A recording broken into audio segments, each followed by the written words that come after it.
Emerson José Ferreira Pinto, Xixo, conversando com algumas pessoas e tivemos até uma declaração do vereador Zé Camargo dizendo que você seria o denunciante. Você acredita ser o denunciante desse processo, Xixo?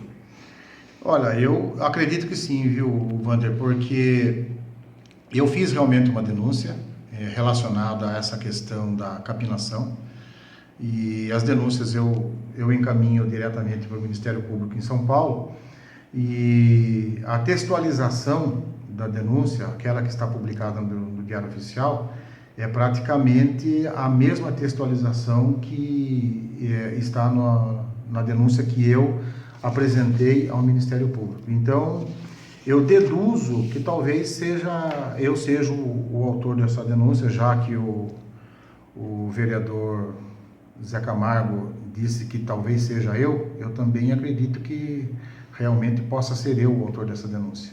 Falando especificamente sobre a situação, o esquema, o suposto esquema da coleta de lixo, né, dessa empresa de limpeza. Capinação. Da empresa de capinação. Como é que funcionaria esse esquema? Olha, o que eu denunciei ao Ministério Público foi um quadro comparativo nos gastos com capinação. Então, nós tínhamos, durante anos anteriores, um determinado valor que era gasto com capinação, nos mesmos moldes que foi essa nova empresa contratada. Ocorreu que a própria empresa tinha preços menores na gestão anterior. Ela fazia o serviço, ela mesma, a empresa citada, a Enagro Ambiental, mas eram muito inferiores aos preços atuais, de tal forma que, no primeiro ano da atual administração, houve um aumento significativo no valor dos serviços. No segundo ano, o valor aumentou e muito. No terceiro ano, o valor triplicou. E em 2015, aquilo que a prefeitura vinha pagando apenas R$370 mil, de acordo com o portal da transparência da prefeitura, Em que ano? em 2012, eram R$370 mil que era pago para capinação, não para limpeza de rios e nada, mas capinação especificamente. Nós tivemos um valor em 2015 que pulou de 370 mil para 5 milhões e 100 mil reais. Eu comecei por aí. A denúncia apresentada para o Ministério Público é um quadro comparativo de valores. Um crescente aumento para um mesmo serviço, sabendo que a inflação no Brasil, naquela época, não era mais do que 6% ao ano, e também sabendo que a cidade de São Roque não poderia ter subitamente sido tomada pelo mato, né? Como se a Mata Atlântica tivesse invadido a cidade, a ponto de justificar um aumento tão significativo no pagamento das despesas de capinação. Na sua denúncia, qual seria o envolvimento dos vereadores? Bom, é o mesmo daquelas outras denúncias que eu fiz, né? Não é só essa que eu apresentei ao Ministério Público, no sentido de que nós temos na Câmara os vereadores, né? Foram eleitos para legislar e também para fiscalizar os atos da administração pública. No meu entendimento, com números que são evidentes, que somente quem não quer ver não vê, somente aqueles que não querem enxergar não conseguem vislumbrar que há um indício muito forte de superfaturamento dos serviços de capinação, e me levam a deduzir que os vereadores que hoje compõem a base da atual administração estariam, no mínimo, sendo ineficientes ou omissos, né? E há a suspeita de que, havendo superfaturamento, alguém ganha, né? A empresa talvez ganhe, o prefeito talvez ganhe, não sei, os vereadores talvez estejam ganhando, não sei, mas se há superfaturamento é porque o valor que se subtrai da população com esse superfaturamento tem destino, ele vai para alguém, ele tem a função de fazer com que as coisas continuem como estão e ninguém conteste. No meu entendimento, a falta de contestação e depois, tendo o Ministério Público certamente levado a crer que existe o parcelamento daquilo que se tem de lucro com um superfaturamento numa licitação, na forma de um possível mensalinho, deve ter levado ao Ministério Público a incluir no rol dos representados 8 dos 15 vereadores que atuam hoje na Câmara de São Roque.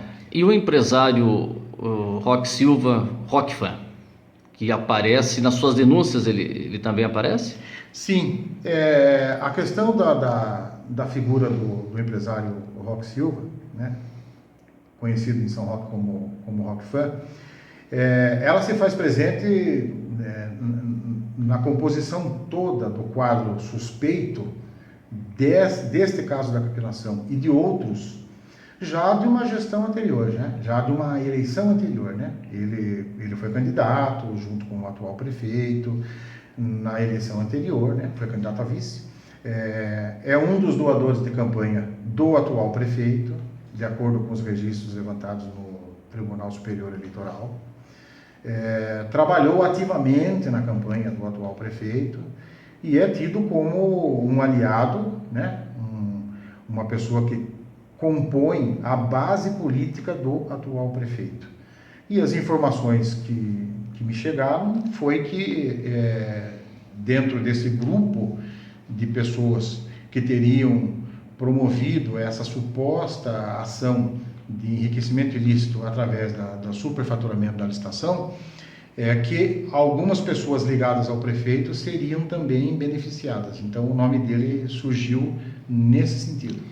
No caso, a empresa pagaria? Como é que funcionaria essas documentações, as informações que chegaram para você? Como elas descrevem esse esquema? A empresa, ela paga para o prefeito, que pagaria para os vereadores? Como é que funcionaria isso? Olha, na verdade, essa parte contábil é aquilo que vai se apurar, eu acho que com a devida providência do Ministério Público. São informações técnicas e financeiras que somente a Justiça pode realmente comprovar.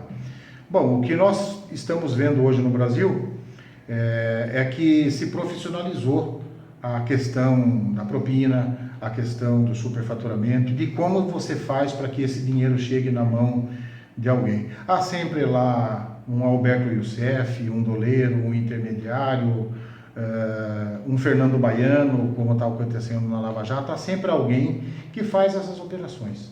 O que é evidente na denúncia que eu fiz, acredito que seja esta que está em curso no Ministério Público, é que os valores são exorbitantes, existe uma forte suspeita de superfaturamento e existe uma forte suspeita de que o saldo positivo desse superfaturamento ele vai ser direcionado para um grupo de pessoas, para um determinado grupo de agentes, podem ser somente públicos ou políticos. As investigações vão concluir se estão todos eles envolvidos e são culpados ou inocentes, mas a forma de pagamento é aquela que nós estamos vendo hoje no noticiário brasileiro, né? Você havia falado anteriormente que é Enagro o nome da... Enagro, ela nem teria atuado em São Roque, né? Que na realidade a informação que chegou para você e nas suas investigações é que na realidade a empresa apresentaria uma nota, né, de pagamento para um serviço que ela teria feito, mas na realidade quem teria feito esse trabalho seriam os próprios agentes da prefeitura.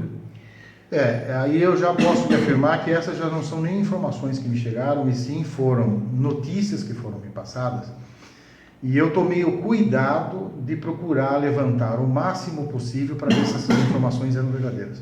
E eram.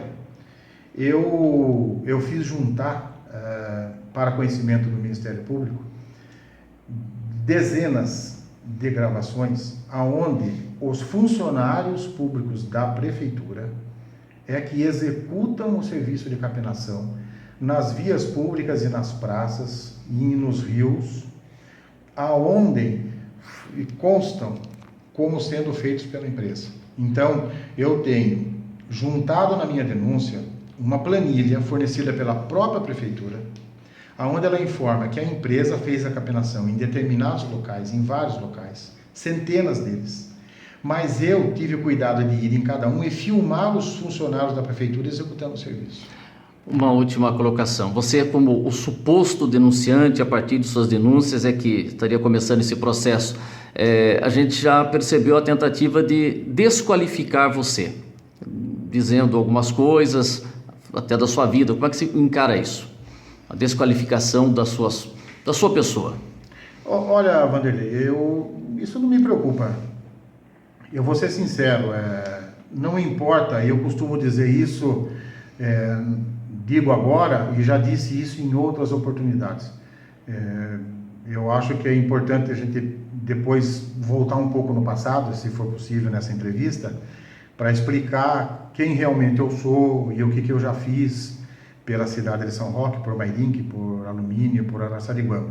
Mas em relação a algum vereador, algum agente público que é denunciado vir a me desqualificar, apontar que eu possa ter sido já alvo de algum processo, de alguma condenação, se chega ao ponto de dizer, por exemplo, que eu já cumpri pena, coisa que isso é um absurdo, eu sou absolutamente livre desse tipo de situação, não tenho nenhuma pena, não tenho nenhuma condenação com pedido de reclusão, detenção.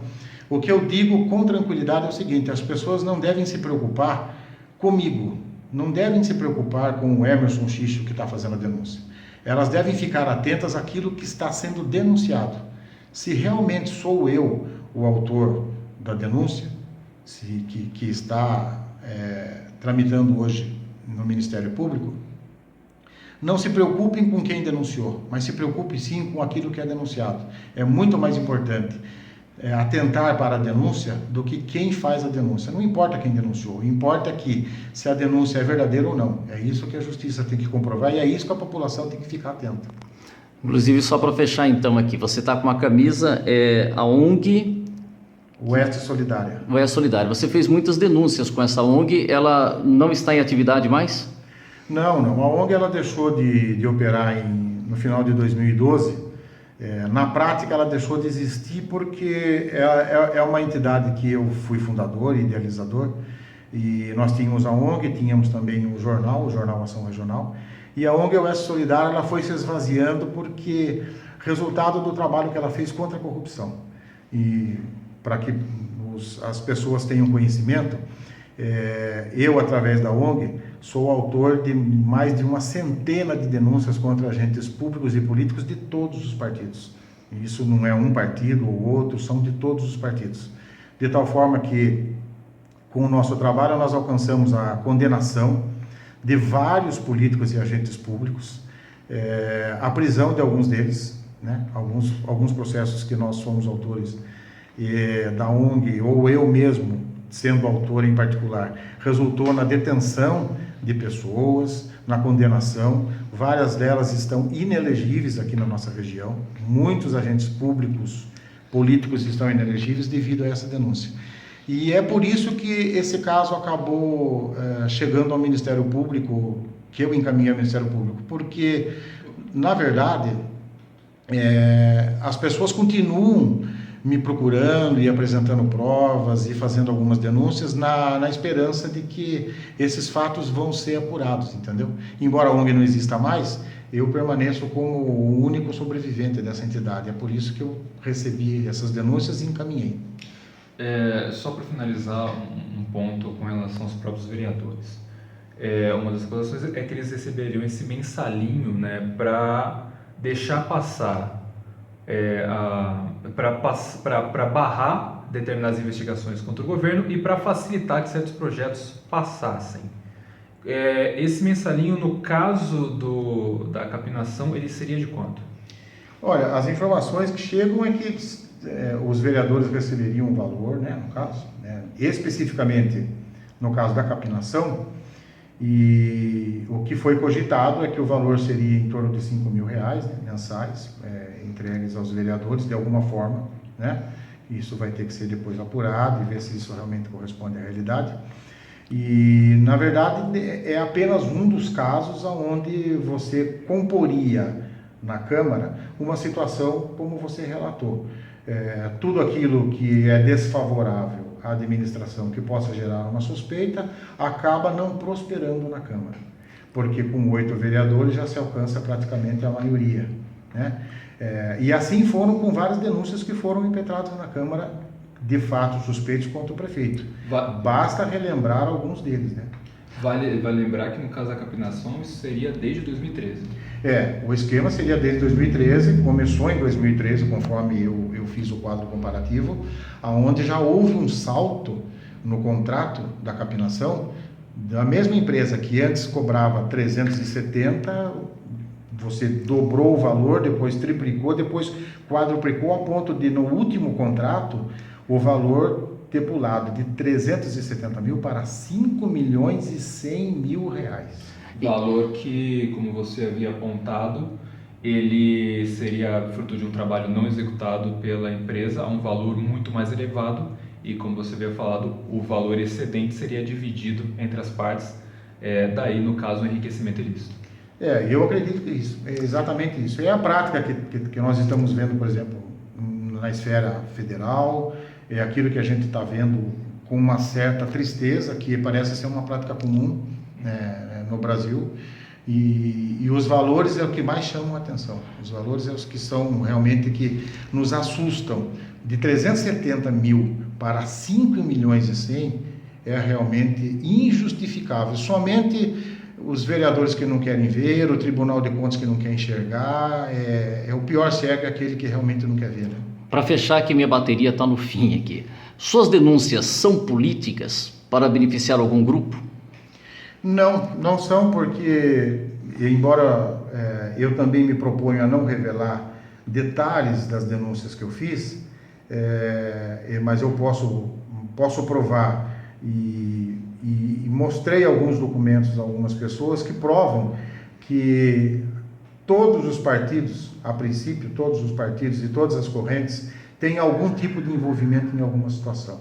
Eu quero deixar bem claro uma coisa: não tenho cargo público, não sou assessor de nenhum político, não trabalho em nenhum órgão público, não sou filiado a nenhum partido político, o que leva a concluir que, não sendo filiado a nenhum partido político, sequer candidato eu posso ser. Então eu não tenho ligação nenhuma. E ainda que eu tivesse alguma ligação política com alguém, o que é meu direito de cidadão e eleitor, eu repito, vale muito mais aquilo que está se denunciando do que quem denuncia. Seja eu de qual partido, de qual facção que você venha a cogitar. É importante apurar aquilo que está se denunciando e não quem está fazendo a denúncia. Você recebeu alguma ajuda de algum membro filiado a partido para compor essa documentação? Não tive ajuda de ninguém. A ONG nunca recebeu ajuda de ninguém. Inclusive, quando a ONG operava, era termo estatutário dela não receber verbas públicas. E ninguém que era da ONG poderia estar vinculado a qualquer partido político. A ponto de que, no momento em que alguém se filiasse ao partido político, tinha que se afastar da ONG, tinha que se demitir. E isso ocorreu várias vezes. Toda vez que alguém da ONG se vinculava a algum partido político, imediatamente se afastava da ONG. Só poderia voltar depois se não estivesse vinculado a nenhum partido. Então, não há ajuda externa nenhuma. Você, nas suas pesquisas de documentação, você chegou a ter uma ideia do valor excedente da questão da capinação? Quanto iria para cada das partes, ou no caso do prefeito e para o caso vereadores? Dos vereadores e no caso na realidade, do prefeito e do empresário? Do empresário. Olha, existe uma pessoa que participou de todo esse processo e ela se dispôs a me relatar alguns detalhes. E esses detalhes eu fiz juntar na minha denúncia. Eu degravei toda a conversa que eu tive com essa pessoa e ela me disse exatamente o seguinte: 1/3 do valor do contrato, aproximadamente, no ano de 2014, 1/3 dele realmente iriam para cobrir algumas despesas de capinação, embora a empresa não viesse fazer. Então, esse 1/3 era para se colocar uma outra empresa terceirizada, uma subcontratação de uma outra empresa. O outro 1/3 iria para um grupo político. O outro 1/3 iria para um segundo grupo político. Então, era dividido em 3 partes, sendo que, no meu entendimento, em termos de valores, o que eu posso dizer para você, a matemática para mim ela não falha. Se era possível fazer a capinação com 600 mil o ano todo em São Roque, eu não consigo entender porque foi parar em 5 milhões e 100, porque nós não fomos invadidos pela floresta amazônica em 3 anos.